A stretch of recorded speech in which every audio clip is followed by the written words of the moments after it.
अस्सलाम वालेकुम दोस्तों, मैं हूं रजा और आप देख रहे हैं रजाग्राफी की मिडिल ईस्ट स्पेशल रिपोर्ट। बड़ी बड़ी खबरें इस रिपोर्ट के अंदर मैं आपको देने वाला हूं। डोनाल्ड ट्रंप ने जो खत ईरान के सुप्रीम लीडर को भेजा था, उसके अंदर जो कुछ भी लिखा गया है सुप्रीम लीडर ऑफ ईरान को पसंद नहीं आया है और ईरान ने साफ इनकार कर दिया है। उस खत के अंदर कई तरह की शर्त लिखी। उसमें पहले ही झटके में ईरान ने जो पहला जो रुख दिखाया है, सख्त दिखाया है, उसके अंदर डोनाल्ड ट्रंप ने लिखा है कि हम आपसे बात तभी करेंगे जब आप ईरान जो है अपने समर्थक लड़ाकों को हथियार देना और उनको सपोर्ट करना बंद कर देगा। इसके बाद दोस्तों फिलहाल तो ईरान की गवर्नमेंट कह रही है कि हम अभी खत को और देख रहे हैं, रिव्यू कर रहे हैं कि उसके और क्या मतलब हैं। लेकिन दूसरी तरफ ये ट्वीट ईरान के सुप्रीम लीडर का सामने आया है, जिसमें ईरान के सुप्रीम लीडर ने साफ कहा है कि हम अपने लड़ाकों को जो फ़िलिस्तीन कॉज के लिए लड़ रहे हैं और हमारे दुश्मनों के लिए लड़ रहे हैं, फ़िलिस्तीन की आज़ादी के लिए लड़ रहे हैं, हम उनको सपोर्ट करते रहेंगे। तो यानी पहले ही अगर झटके में देखा जाए तो ईरान के सुप्रीम लीडर ने डोनाल्ड ट्रंप से बात करने से इनकार कर दिया है। सबसे बड़ी बात खत की ये सामने आई है कि उस खत के अंदर सुप्रीम लीडर को धमकाया गया है कि अगर आपने न्यूक्लियर डील नहीं की तो हम यानी अमेरिका मिलिट्री एक्शन लेगा, यानी सीधा हमला कर देगा। जैसे मैंने आपको कल बताया था, ये तस्वीर सामने आ गई है। ईरान की डेलीगेशन चाइना पहुंच चुकी है, रशिया भी पहुंचने वाला है। चाइना के अंदर ईरान, चाइना और रशिया ईरान के परमाणु मुद्दे पर बात करेंगे। उधर ईरान के विदेश मंत्री ने साफ कर दिया है कि मैक्सिमम प्रेशर हम पर डाला जा रहा है अमेरिका के द्वारा और हम मैक्सिमम प्रेशर में बात नहीं करेंगे। क्यों नहीं मैक्सिमम प्रेशर है भाई? ये ईरान के ऑयल मिनिस्टर समेत ईरान के और बड़े और आला अधिकारियों के ऊपर अमेरिका ने बैन लगा दिया है, उनको ब्लैकलिस्ट कर दिया है, जिसकी वजह से ईरान और बड़ी मुसीबत में फंसता जा रहा है। हजरात मोहतरम, वहीं इजराइल ने लेबनान में भी हवाई हमला एक बार फिर से किया है, जिसमें लेबनान के लोगों के मारे जाने की खबर भी आ रही है। वहीं लेबनान के लोगों को डराने के लिए ये तस्वीर आपके सामने है। ड्रोन के जरिए जो है वो स्प्रिंग बना रहा है, यानी ड्रोन के जरिए करतब दिखा रहा है और इस तरह से डरा रहा है लेबनान के लोगों को कि हमारे पास ताकत इतनी है और हमारे ड्रोन से कुछ भी कर सकते हैं और हम तुम्हें कभी भी ख़त्म कर सकते हैं। हजरात, जोलानी के समर्थकों को शर्म आनी चाहिए। इजराइल इस वक्त लेबनान और सीरिया के अंदर घुसा हुआ है और ग्रेटर इजराइल के नक्शे कदम पर चल रहा है, उस प्लान के मुताबिक चल रहा है। लेकिन फिर भी लोग सिर्फ एक शिया कम्युनिटी से नफरत करते करते इतना पगलाए हुए हैं कि ISIS और अलकायदा के आतंकी को भी सपोर्ट कर रहे हैं। हजरात, अमेरिका में जूश फॉर पीस, ऐसा नहीं है कि सारे यहूदी एक जैसे होते हैं। जो हक पसंद यहूदी हैं, ये देखिए अमेरिका में प्रदर्शन कर रहे हैं, तमाम सरकारी दफ्तरों के आसपास उनके प्रदर्शन तेज हो गए हैं। हजरात मोहतरम, जूइश वॉइस फॉर पीस इस वक्त ट्रम्प टावर में प्रदर्शन कर रहे हैं और मांग ये है कि जिस फिलिस्तीनी व्यक्ति को गिरफ्तार किया गया है, स्टूडेंट को रेस्टिकेट किया गया है और देश से निकालने की बात चल रही है, उसे जेल से बाहर निकाला जाए। ये जो यहूदी प्रदर्शन कर रहे हैं हक पसंद हैं और हक बयानी कर रहे हैं और रिजल्ट ये है कि इनको भी गिरफ्तार किया गया है, इनके साथ भी अमेरिका की पुलिस ने मारपीट की है। हजरात, फिलिस्तीनियन इजरायली एक डायरेक्टर ने फिल्म बनाई, नो अदर लैंड, फिलिस्तीन के ऊपर है ये पूरी फिल्म।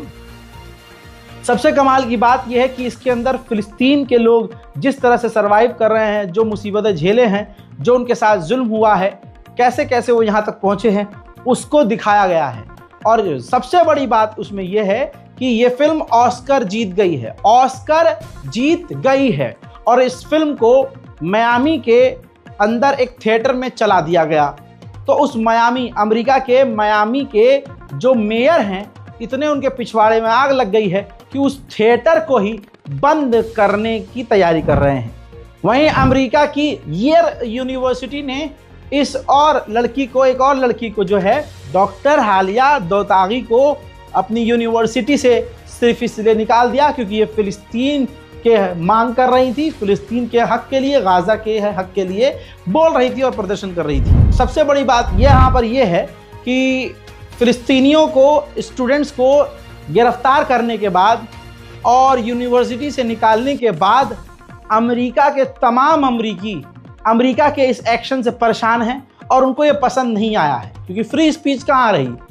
अब अमेरिका की सरकार की आलोचना भारी मात्रा में होते हुए देखकर डोनाल्ड ट्रंप का प्रशासन मीडिया के सामने सफाई देने पर मजबूर हो गया है, और वो सफाई दे रहे हैं कि फ्रीडम ऑफ स्पीच की कुछ लिमिट भी होती है। यही नहीं दोस्तों, दूसरी तरफ तो अमेरिका का एक सेनेटर फॉक्स न्यूज़ पर लाइव बैठकर ये भौंकता हुआ नजर आया कि सिर्फ एक दो छात्रों के साथ नहीं, जिन जिन भी छात्रों ने साथ दिया है फिलिस्तीन और गाजा का और इजराइल के खिलाफ प्रदर्शन किया है, उन सभी को एक साथ जेल में डाल देना चाहिए।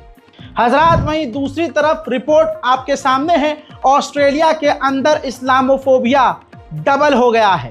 कल तक जहां इस्लामोफोबिया इतना ज़्यादा नहीं था, अब ऑस्ट्रेलिया में इस्लामोफोबिया हद पार कर चुका है। वहीं बात करें नेतन्याहू की, तो नेतन्याहू के खिलाफ यहूदी लोग खुद इजराइल में सड़कों पर प्रदर्शन कर रहे हैं। देखिए,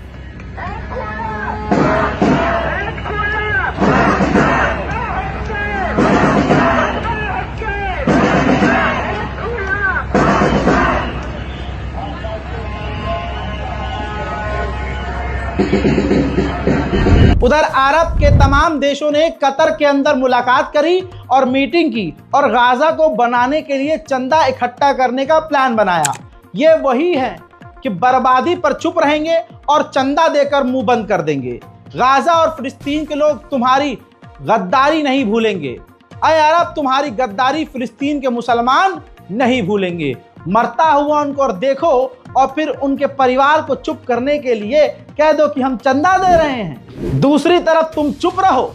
देखिए दोस्तों, गाजा के बाद इजराइल वेस्ट बैंक में फिलिस्तीनियों के मकानों को तोड़ रहा है, और ये जितने अरब देश हैं गद्दार, ये खामोशी से बस चंदा इकट्ठा कर रहे हैं कि हम इतना पैसा तो खुद अमेरिका दे देता है।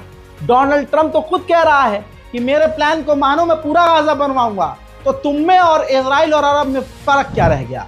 उधर फिलिस्तीनियों के इलाके में स्टेज लगाकर फिलिस्तीनियों के खिलाफ गाने गाते हुए, नारेबाजी करते हुए यहूदी समुदाय नाच और गा रहा है।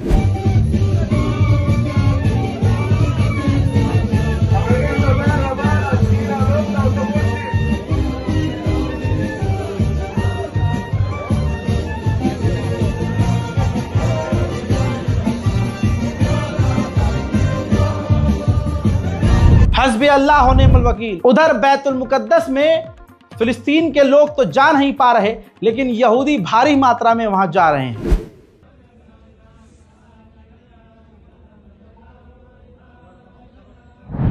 सिर्फ इतना ही नहीं, वेस्ट बैंक के सीसीटीवी कैमरे का एक वीडियो है। वेस्ट बैंक में एक फिलिस्तीनी दुकान के अंदर इजराइल की पुलिस घुसती है और फिलिस्तीनी दुकानदार को गिरफ्तार कर रही है।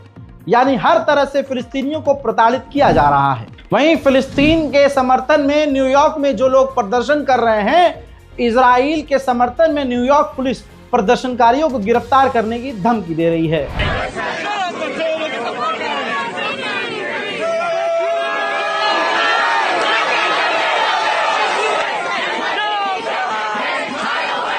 तमाम धमकी गिरफ्तारियों के बाद स्वीडन में लगातार अभी भी गाजा और फिलिस्तीन के लिए प्रदर्शन जारी है।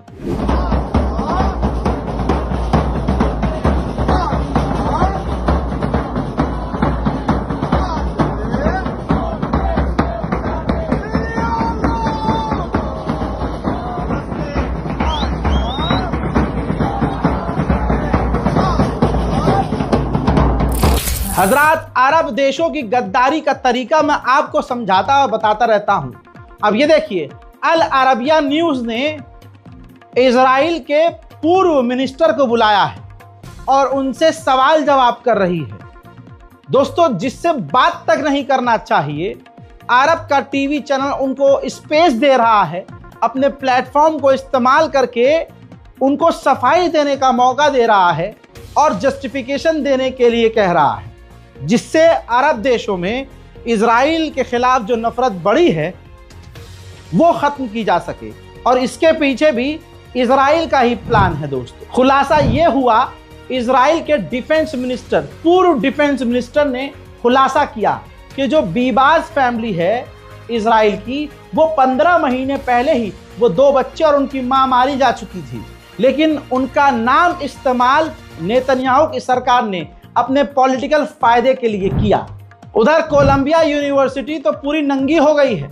कोलंबिया अमेरिका की यूनिवर्सिटी ने दर्जनों फिलिस्तीनी समर्थकों को अपनी यूनिवर्सिटी से निकाल दिया है। उधर इजराइल ने सीरिया में द्रूज कम्युनिटीज को 10,000 मदद के पैकेट पहुंचाए हैं। इजराइल के उधर पूर्व डिफेंस मिनिस्टर ने यह बता दिया, हक दिया कि 15,000 इजराइल के सैनिक मारे गए हैं और घायल। इस रिपोर्ट को जमकर शेयर कीजिए, दुआओं में याद रखिए, रिपोर्ट को शेयर कीजिए, अपनी राय कमेंट में जरूर लिखिए। वस्सलाम।